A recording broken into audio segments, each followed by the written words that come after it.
obviously we're here in the UFC Hall of Fame red carpet. A bunch of guys getting inducted that you have close ties to in the octagon. So Anik was just here. He considers this to be, in his opinion, maybe the best class we've had, top to bottom. I would not argue with John Anik. Best class ever.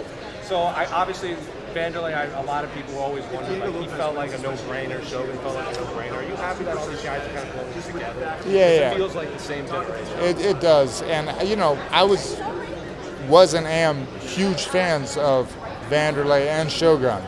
And I'm very fortunate I got to fight them. I feel like I fought them both because Vanderlei lived out here. We trained for a couple of years. And they're really like great people. It's true. And when you get into the UFC, when I did, the Brazilian culture was like really big to me. And, I love Brazilian jiu-jitsu, and there was always like we always had a Brazilian guy teaching, instructing. So, it was just like, had that far away syndrome. You think it's amazing. And of course, Frankie Edgar also getting Oh my gosh, I forget about him. Like the ultimate blue collar guy, right? If a Bruce Springsteen song came to life, it would be Frankie Edgar. It's just a great human being on every level. Joanna as well. Oh my gosh, Joanna! This is the best Hall of Fame. Yeah, Joanna. She made the 115-pound division, right? She did for what Ronda did for women's. She did for the 115-pound division, which is pretty sick. And the last one up, Chael and Anderson going in together. Yeah. So, how long do you think Chael's speech is going to be for the Hall of Fame? That's a good question. I don't know. I have no idea. Forrest, when your name is attached to an award, how much do you get input on, giving it to a guy like Beneil Dariush? A bit. It's hard, though. There's a lot of good guys out there and gals doing good things. So it's very cool. I was super happy to see the Nogueiras win last year. I grew up loving them. And, funny story, I got to meet Beneil in 2014 when the UFC brought him out for an athlete summit for like the 30 best up-and-coming athletes. And I hit it off with him then, and he ended up showing me jiu-jitsu moves. And I was like, well, show me this then. Show me that. I was still rolling at the time. And, just a great guy. Talking about this Saturday, obviously a big fight. In a division you know a thing or two about. What do you think about that fight between Alex and Jiri for the second time? I'm just fired up. They both fought on the same card, so it seems fortuitous, right? It seems like destiny.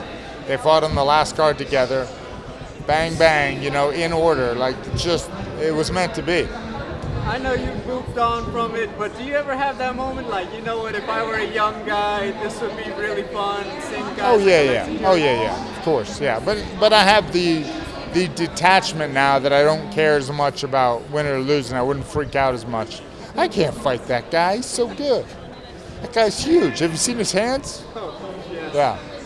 Thank you. One final one. Yeah. At Media Day, Cub Swanson he talked about how this new generation of fans maybe hasn't done their research on the original fighters, like the WBC days, the Pride and everything. You're still attached to it, so you were there from the beginning, and now, ESPN. Yeah. Do you get that vibe too, that maybe these, as Megan said, these fans that became fans during the pandemic, maybe haven't gone back and done the research on like so you and Steph? I guess so I was a huge fan of the NBA and the NFL growing up. Now, I didn't know much about the guys before us, but the internet wasn't available. So I had to catch the black and white clips of the Saturday night of the Dick Buckuses or Jim Browns, where these guys can just go on Fight Pass and see everything. So I guess there is more of an expectation to do some homework. What do you remember about 2003? With Chael, with Shogun, with Jeremy Horn, with Babalu, with some, that was like pretty cool. And that was the same night as the Pride Grand Prix. Do you have any cool stories from that night? Yes. No. No, it was 2003 was a long time ago. People didn't behave like they do now. And there were no cameras anyway, so I can't prove anything, but neither can you. Charles Bennett still fighting? He's still doing this? Charles Bennett. Crazy. Did he fight on that too? Can't call him crazy, but he's felon. Oh, he's felon. He gets mad if he's called crazy. Felon, yeah. I got a Charles Bennett story. I fought on a card with him I fought on a card with him. We got picked up from the airport together, and we stopped at a gas station, get coffee and stuff, whatever. And Charles like wandered around like asking people to buy weed. He's fighting Saturday. This is like Wednesday, and he's like trying to find some weed to buy. This is like 2002. Charles Bennett. And I love watching him fight too. Never get to retire. No, why would you?